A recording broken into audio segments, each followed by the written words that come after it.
But at the top of the news, Trey Gowdy, one of the most unusual-looking people in the United States Congress. I don't know how to put it beyond that. I'm not a big fan of making fun of people's appearances, and But I remember Abraham Lincoln saying, you know, a man may be born with the face that he's born with, but he makes the face that he has by the time he's an adult. Anyhow, Trey Gowdy coming out and saying, okay, we got it. We've nailed this Hillary person to the wall here, and the Democrats don't know what they're talking about, et cetera, et cetera.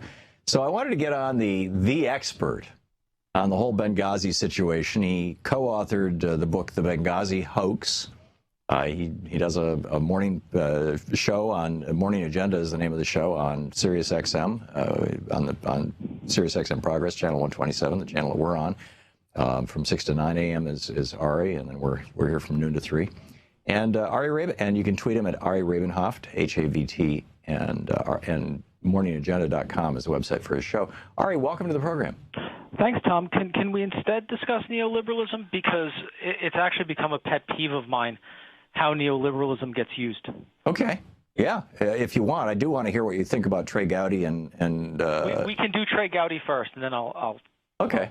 Spill my pet peeves.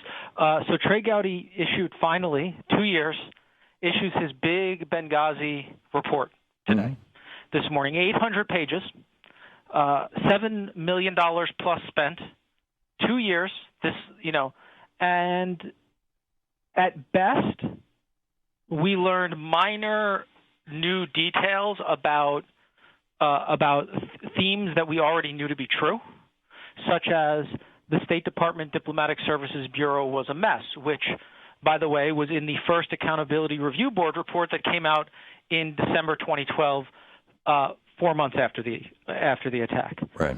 So, and my favorite is even when they brag about learning something new, and maybe I'm just too in the weeds here.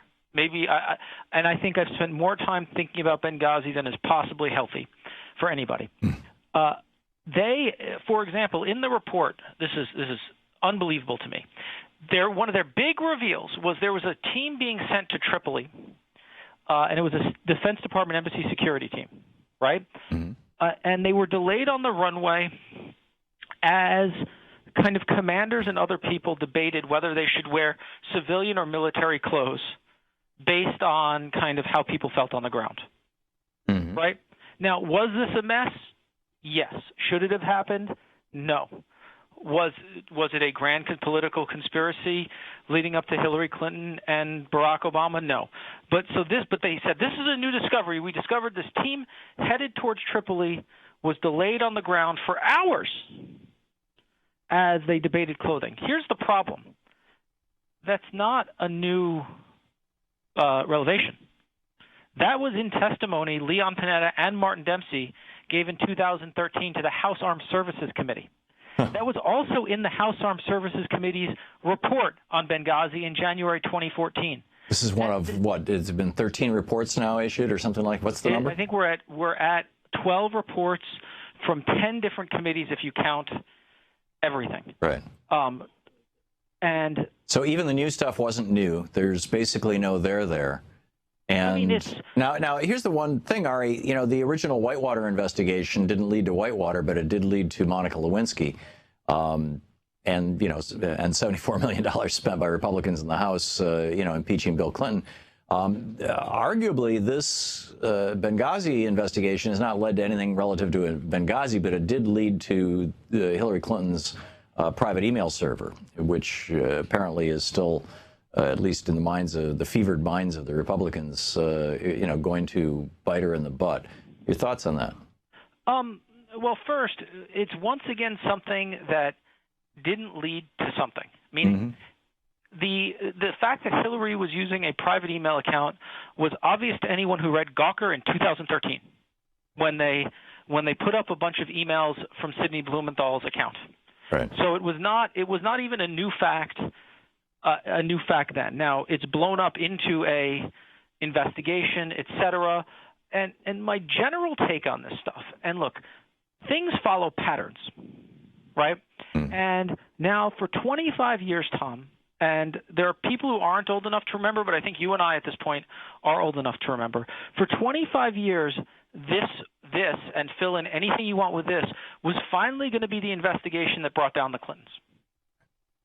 Right? This was fine, and we've been hearing that from conservatives. This has been Fox News' rap since the day they went on air, that X was going to be the investigation that finally brought them down. This has been the rap on Drudge Report before it was a website. This was going to be, and I just can't buy what they're selling, to be honest.